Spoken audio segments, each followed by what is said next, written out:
Subscription کے button کو دبائیے اور ساتھ بیل آئیکن پر کلک کیجیے تاکہ آپ کو تمام ویڈیو فوراً مل سکیں۔ اس ویڈیو پسند آنے کی صورت میں اسے لائک، کمنٹ اور شیئر کرنا مت بھولیں۔ میرے بچوں، یہ داستان بڑی دردناک اور علم خیز ہے۔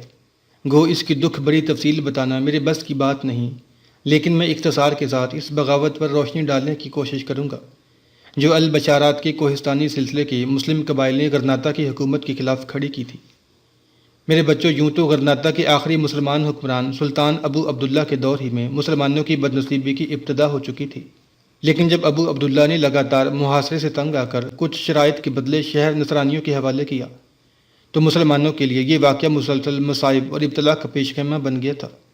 غرناطہ کے مسلمانوں نے جن شرائط پر نصرانیوں کی اطاعت قبول کی تھی وہ کچھ ایسی سخت اور بری بھی نہ تھی، اور ابتدائی حالت دیکھ کر معلوم ہوتا تھا کہ اندلس کی کیتھولک حکومت حسب وعدہ مسلمانوں کے مذہبی عقائد کا خیال رکھے گی۔ اندلس کے آخری تاجر ابو عبداللہ اور نصرانی بادشاہ کے درمیان جو معاہدہ ہوا تھا اس میں 50 سے زیادہ شرائط درج تھیں، جس میں مسلمانان اندلس کی جان و مال، عزت و آبرو، مذہب و عبادت گاہ وغیرہ کی حفاظت کی پوری ضمانت دی گئی تھی۔ لیکن کچھ ہی عرصہ بعد اس معاہدے کی ایک ایک شق اور ایک ایک شرط کا لدم ہونے کی لگی، اور نصرانیوں کے جذبہ رواداری کی اس وقت تک تسکین نہ ہوئی جب تک اندلس سے کلمہ گوں کا مکمل طور پر استحصال نہ کر دیا گیا اور ان کی عبادت گاہوں اور یادگاروں کو ہسپانیہ سے مٹا نہیں دیا گیا۔ یہاں تک کہنے کے بعد منظر بن زبیر رکا، پھر انتہائی دکھ بھرے انداز میں کہہ رہا تھا۔ اہل غرناطہ اور نصرانی حکمرانوں کے درمیان جو معاہدہ طے پایا اس کی اہم شرائط اس طرح تھی: مسلمان امیر ہو یا غریب، اس کی جان و مال کو کسی قسم کا نقصان نہیں پہنچنے پائے گا، اور جہاں یہ رہنا چاہیں گے خواہ شہر کے اندر یا باہر ان کو رہنے کی اجازت ہوگی۔ مسلمانوں کے مذہبی امور میں نصرانی دخل اندازی نہ کریں گے، کوئی نصرانی مسجد میں نہیں گھسنے پائے گا، مساجد اور اوقاف بدستور قائم رہیں گے، ان امور میں نصرانی دست اندازی نہیں کریں گے بلکہ ان کو قائم رکھنے میں مسلمانوں کی مدد کریں گے۔ مسلمانوں کے معاملات اور ان کے فیصلہ طلب امور میں ان کی شریعت اور ان کے قانون کی پابندی کی جائے گی، اور مسلمان قاضی ان کے حقوق اور مقدمات کے تحفظ کے لیے مقرر کیے جائیں گے۔ اس جنگ میں جن مسلمانوں کو ہسپانیوں نے گرفتار کیا ہے فوراً رہا کر دیے جائیں گے، اور جو مسلمان نصرانی قید سے شہر میں بھاگ آئے ہیں وہ گرفتار نہ کیے جائیں گے۔ اگر کوئی مسلمان اندلس سے افریقہ میں جانا چاہے تو اسے اجازت ہوگی۔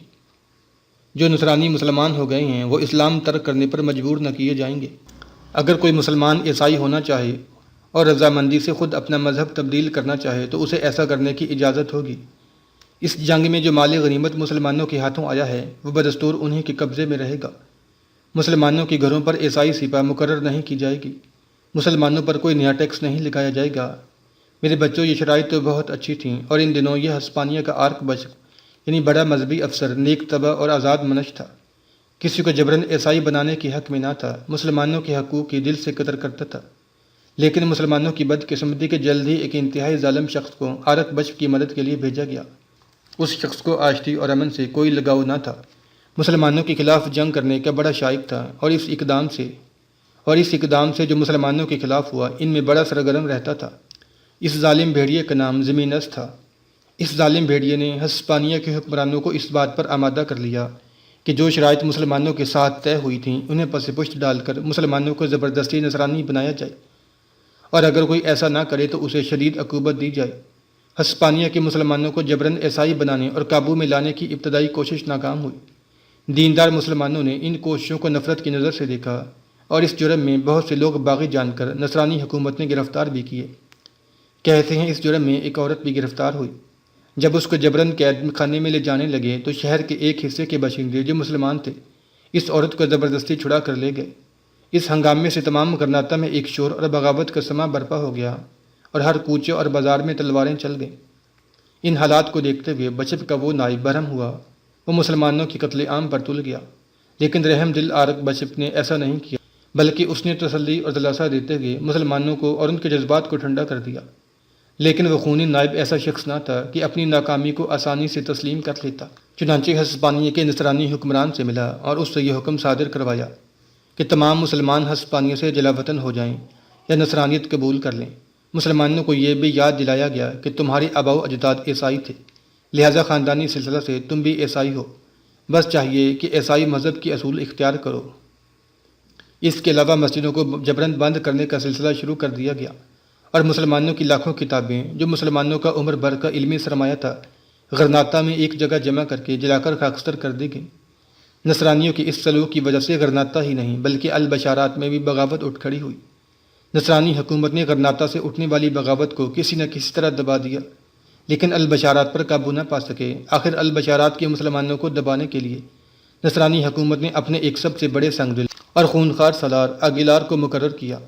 یہ وہ شخص تھا جس کی شجاعت دلیری گزشتہ 40 برس سے شہرا آفاق سمجھی جاتی تھی۔ آگیلار جب ایک بہت بڑے لشکر کے ساتھ البشارات کے مسلمانوں پر حملہ آور ہوا تو ناقابل تسخیر سمجھا جانے والا آگیلار یہاں بے بس ہوا۔ مسلمان اس قدر جوش اور جذبے سے اس کے لشکر پر حملہ آور ہوئے کہ اس کے پورے لشکر کو نہ صرف یہ کہ بدترین شکست ہوئی بلکہ اس جنگ میں آگیلار کو بھی موت کی گھاٹ اتار دیا گیا۔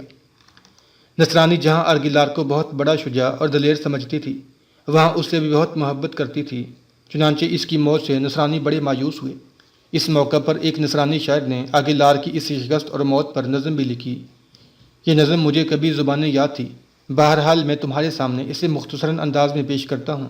وہ لکودک بیابان جو دامن تمنا کی طرح دور تک پھیلتا چلا گیا ہے اور جس کا ریگ سراب کی طرح شامی غریباں والوں کو دھوکہ دے کر بلایا کرتا ہے، اس کی غائط پر پہاڑ کے سنگدل چٹانوں کے بیچ میں جہاں کار کے 1000 سالہ درخت اپنے قد و قامت پر کھڑے ناز کر رہے ہیں۔ راستہ اس قدر ناہموار اور پرخطر ہے، نہایت احتیاط سے پھونک پھونک کر قدم رکھنا پڑتا ہے۔ راستے کے اوپر سنگلاخ اور اونچے اونچے ٹیلوں اور غاروں کا بے ترتیب سلسلہ ساتھ ساتھ چلا گیا ہے جو قدرتی طور پر مسلمانوں کے لیے کمین گاہیں بناتا ہے۔ اس وقت پہاڑ کی بلند چوٹیاں صبح کی آفتاب کی کرنوں میں آچھی لباس پہن کر دمک رہی تھیں اور ہزاروں بزدل مسلمان شیردل آگیلار کے انتظار میں نظر سے پوشیدہ گھات میں لگے تھے۔ آگیلار جب ان مسلمانوں سے ٹکرایا تو اسے شکست کا سامنا کرنا پڑا اور وہ اپنی انگنت انیکوں کے ساتھ بھاگ کر میدان میں آ گیا۔ ہزاروں خونخوار مسلمان آگے بڑھے اور اسے گھیر لیا۔ ایسا ہوا کہ مسلمانوں کی سدحانیاں حرکت میں آئیں اور انہوں نے آگیلار کے لشکر کا خاتمہ کرنا شروع کر دیا۔ یہاں تک کہ مسلمانوں کا وہ سالار جو مسلمانوں کی رہنمائی کر رہا تھا، وہ آگیلار کے سامنے آیا اور جنگ میں اس کا مقابلہ کرتے ہوئے اسے موت کی گھاٹ اتار دیا۔ یہاں تک کہنے کے بعد لمحہ بھر کے لیے منظر بن زبیر رکا، پھر سے سلسلہ کلام کو آگے بڑھاتے ہوئے کہنے لگا، میرے بچوں، اس جنگ میں جب مسلمانوں نے نصرانیوں کے سب سے بڑے سرما کا خاتمہ کر دیا اور وہ لشکر جو وہ اپنے ساتھ لے کر آیا تھا اس کی اکثریت کو موت کی گھاٹ اتار دیا، تو نصرانی حکومت نے البشارات کے مسلمانوں کو اپنے لیے خطرناک جانا، لہذا وہ شرائط انہوں نے غرناطہ کے بے بس مسلمانوں پر عائد کی تھیں ان سے البشارات کے مسلمانوں کو مستثنیٰ قرار دے دیا۔ اس طرح گویا مسلمانوں نے جو پہلی بغاوت نصرانی حکومت کے خلاف کھڑی کی اور جسے نصرانی دبا نہ سکے، وہ البشارات کے مسلمانوں کے حق میں بہترین ثابت ہوئی۔ اس بغاوت سے لے کر آج تک نصرانی حکومت البشارات کے مسلمانوں کو زیر کرنے کے لیے مختلف حربے آزما رہی ہے، لیکن ابھی تک ان کا کوئی حربہ ہمارے خلاف کامیاب نہیں ہوا۔ اب پھر وہ کوشش کریں گے کہ ہمارے علاقوں کے اندر راہبوں کی احتسابی عدالتیں قائم کریں، اور مجھے امید ہے کہ البشارات کے سارے قبائل مل کر ہسپانیہ کے حکمرانوں کی کوشش بھی ناکام بنا دیں گے۔ منظر بن زبیر کی باتوں سے معاذ، نابیل اور بسیط کسی حد تک اداس اور افسردہ ہو گئے تھے۔ اس کے بعد تینوں وہاں سے اٹھ کر اپنے گھوڑوں پر سوار ہوئے اور کوہستانی سلسلے کے نیچے اتر کر وہ اپنی بستی کا رخ کر رہے تھے۔ ایک روز خیر الدین باربروسا نئے بنائے جانے والے بحری جہاز کا جائزہ لے رہا تھا کہ اس کا پرانا اور انتہائی مخلص ملا سالیہ اس کے قریب آیا اور اسے مخاطب کر کے کہنے لگا، امیر، آپ نے اپنے جن جوانوں کو حسن کرسو کی ماں اور بہن کو تلاش کرنے کے لیے مقرر کیا تھا، ان میں سے 2 میرے پاس آئے تھے۔ انہوں نے یہ انکشاف کیا ہے کہ غرناطہ کے کچھ لوگ جزیرہ سالوینک میں آ کر آباد ہو گئے تھے۔ اس کا خیال ہے کہ حسن کرسو کی ماں اور بہن بھی اسی جزیرے میں ہوں گی۔ خیر الدین باربروسا نے کچھ سوچا، پھر کہنے لگا، ابھی اس بات کا ذکر حسن کرسو سے نہ کرنا۔ اگر اس جزیرے میں اس کی ماں اور بہن نہ ملی تو اسے بڑی مایوسی ہوگی۔ جب تک اس کی ماں اور بہن نہیں مل جاتی اس وقت تک اس پر ایسا کوئی انکشاف نہ کیا جائے۔ اس کے علاوہ جہاں تک جزیرہ سالوینک کا تعلق ہے تو اس میں تو میرے خیال میں زیادہ تر یہودی آ کر آباد ہو گئے ہیں۔ ہسپانیہ میں نصرانیوں کے مظالم سے بھاگ کر انگنت اور بے شمار یہودی عثمانی سلطنت میں آ گئے تھے اور سالوینک کے جزیرے میں آباد ہو گئے تھے۔ یہ لوگ بظاہر مسلمان ہو گئے تھے مگر باطن میں یہودیت پر قائم رہے تھے۔ ان لوگوں نے پہلے اپنے آپ کو مسلمان ظاہر کیا، لیکن بعد میں انہوں نے یہودیت کے بیس میں پرپردے نکالنے شروع کر دیے اور انہوں نے عثمانی سلطنت کے سلطان عبد الحمید پر زور ڈالنا شروع کر دیا کہ وہ فلسطین کے کچھ علاقے یہودیوں کے حوالے کر دے۔ یہ واقعہ اس لیے پیش آیا کہ سلطان عبد الحمید نے ایک فرمان جاری کیا تھا جس کی روح سے سلطان کے دولت عثمانیہ، جس میں فلسطین بھی شامل تھا، یہودیوں کی اجتماعی ہجرت سے ممنوع قرار دے دی تھی۔ اسی طرح یہودی زائرین کو فلسطین کے اندر 3 ماہ سے زیادہ قیام کرنے کی اجازت نہ تھی۔ اس فرمان کے بعد سالوینہ کے یہودیوں نے مختلف طریقوں سے سلطان عبدالحمید کو اپنے چنگل میں لینے کی کوشش کی۔ سالوینہ کا ایک یہودی صوفندی تھا، وہ ایک ترک عارف بو کی وساطت سے سلطان عبدالحمید کی خدمت میں حاضر ہوا اور سلطان کو بتایا کہ اسے صہیونی جمعیت کی طرف سے بھیجا گیا ہے کہ سلطان یاکر، غزہ اور بحر مردار کے درمیان واقع اراضی یہودیوں کو عطا کر دے، اور اس کے عوض یہودی عثمانی سلطنت کو 50 لاکھ سنہری پاؤنڈ سرکاری خزانے کو پیش کرنے کے لیے تیار ہیں۔ علاوہ ازیں 20 لاکھ پاؤنڈ کی رقم یہودیوں کی جمعیت ترکی کو قرض دے گی۔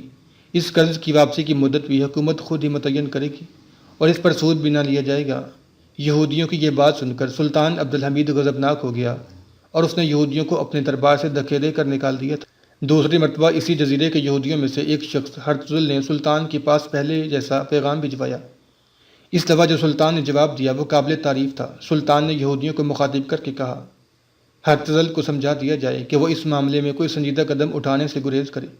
میں فلسطین کی بالشت پر زمین سے بھی دستبردار ہونے کے لیے تیار نہیں ہوں۔ فلسطین میری شخصی حکومت نہیں ہے، یہ پوری قوم کی ملکیت ہے۔ میری قوم نے اس سرزمین کی خاطر مدتوں جہاد کیا ہے اور اسے اپنے خون سے سینچا ہے۔ یہودیوں کو اپنے لاکھوں پاؤنڈ اپنے پاس ہی رکھنے چاہیے۔ ہاں، اگر کسی روز میری سلطنت ٹکڑے ٹکڑے ہو گئی تو اس وقت وہ فلسطین بلا قیمت ہی حاصل کر سکتے ہیں، مگر میرے جیتے جی ایسا نہیں ہوگا۔ میرے لیے یہ آسان ہے کہ میرے جسم کی تکہ بوٹی کر دی جائے، مگر یہ آسان نہیں کہ فلسطین کو میری سلطنت سے کاٹ دیا جائے۔ یہ بات ہرگز ہرگز نہ ہوگی۔ میں کبھی اس بات پر سودا نہیں کر سکتا کہ ہماری زندگی میں ہمارے جسم کے حصے بکھرے کر دیے جائیں۔ سلطان کے اس جواب سے مایوس ہو کر یہودیوں نے ایک خفیہ تنظیم بنائی۔ اس خفیہ تنظیم کے ارکان دوگا کہلائے۔ یہ وہ لوگ تھے جو اسپین سے بھاگ کر وہاں آئے تھے اور ترکی حکومت میں سمانا شروع کر دیا۔ اس کے علاوہ ترکی کی تحریک انجمن اتحاد و ترقی کے کئی ممبر بھی اس گروہ سے تعلق رکھتے تھے۔ آخر یہودیوں نے ترکوں کے اندر کچھ اس قدر مربوط نفوذ کیا کہ ترکوں کی جس جماعت نے سلطان عبدالحمید کو معزول کیا تو معزولی کا پیغام بھجوانے کے لیے خلیفہ کے پاس جس شخص کو بھیجا گیا وہ یہودی صفوندی ہی تھا۔ یہ سالوینہ کے یہودیوں کا پیشوا تھا اور اسے ایک بار سلطان نے اپنے قصر سے دھکے دے کر نکال دیا تھا۔ اس طرح یہودیوں نے فلسطین کا علاقہ ان کے حوالے نہ کرنے کی وجہ سے سلطان سے نہایت ذلت آمیز انتقام لیا۔ جزیرہ سالوینہ کے یہودی اپنی تنظیم قائم کرنے کے بعد ترکوں کے لیے خاصے پریشان کن ثابت ہوئے۔ ترکوں کے اندر ایک ایسا گروہ شامل ہو گیا تھا جو بظاہر اپنے آپ کو مسلمان کہتا تھا، لیکن وہ اصل میں یہودی اور دوغا تھے۔ یہ گروہ اپنے مخصوص اغراض کے تحت بظاہر مسلمان ہو گیا تھا۔ اس گروہ کے افراد ترکی کے اتحاد و ترقی کے اندر بھی گھس گئے۔ ترکی عسکری طاقت کے اندر بھی انہوں نے کلیدی اسامیوں پر قبضہ کر لیا، بلکہ عثمانی خلافت کے آخری ایام میں وہ حکومت کے اعلیٰ عہدوں پر بھی نفوذ کر گئے تھے۔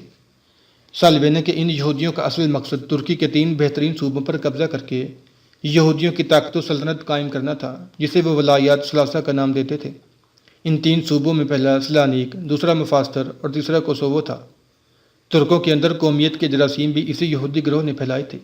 شروع میں وہ یہودی جو اسپین سے نکل کر سلانیک میں آ کر آباد ہوئے تھے اور بظاہر مسلمان ہو گئے تھے، لیکن ترک ان کے متعلق شک و شبہات میں پڑے ہوئے تھے، لہٰذا انہیں مسلمان کی بجائے دوغا کہہ کر پکارتے تھے۔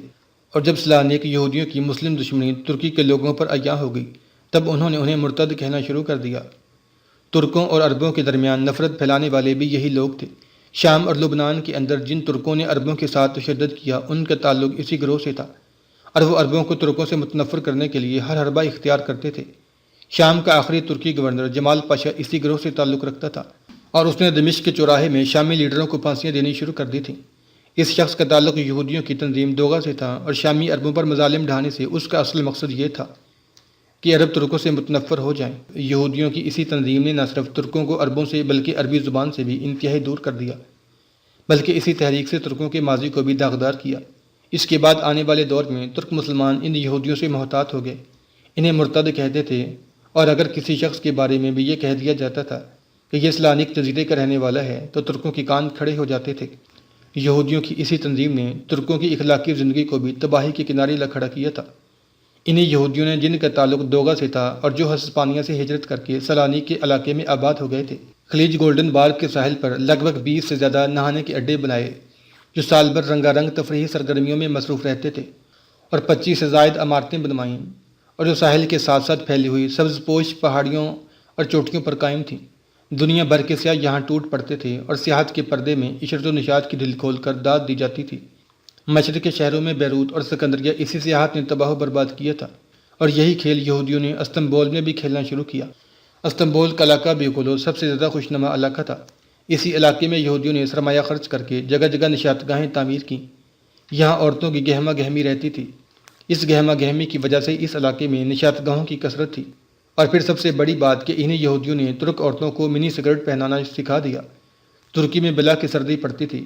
یہودیوں کی وجہ سے منی سکرٹ اس سے بھی بڑی بلا بن کر ترکوں پر نازل ہوئی، اور یہودیوں کا کیا دھرا تھا۔ یہودیوں کی وجہ سے منی سکرٹ ترکی عورتوں میں اس قدر مقبول ہوئی کہ عورت نے ہر تکلیف گوارا کر لی، سردی برداشت کر لی، پر منی سکرٹ نہ چھوڑی۔ حد یہ کہ خود ترک مرد سردی میں سر سے لے کر پاؤں تک گرم لباس پہنا کرتے تھے، مگر عورتوں پر یہودی عورتوں نے اپنا اثر ڈال دیا تھا، انہیں منی سکرٹ کی بھینٹ چڑھا دیا گیا تھا۔ ان حالات کو دیکھتے ہوئے ترکی کے ایک شاعر نے بڑی بے بسی اور لاچارگی کا اظہار کرتے ہوئے کہا تھا، مردوں نے عورتوں کو خوبصورت کہہ کر اسے بیوقوف بنا رکھا ہے۔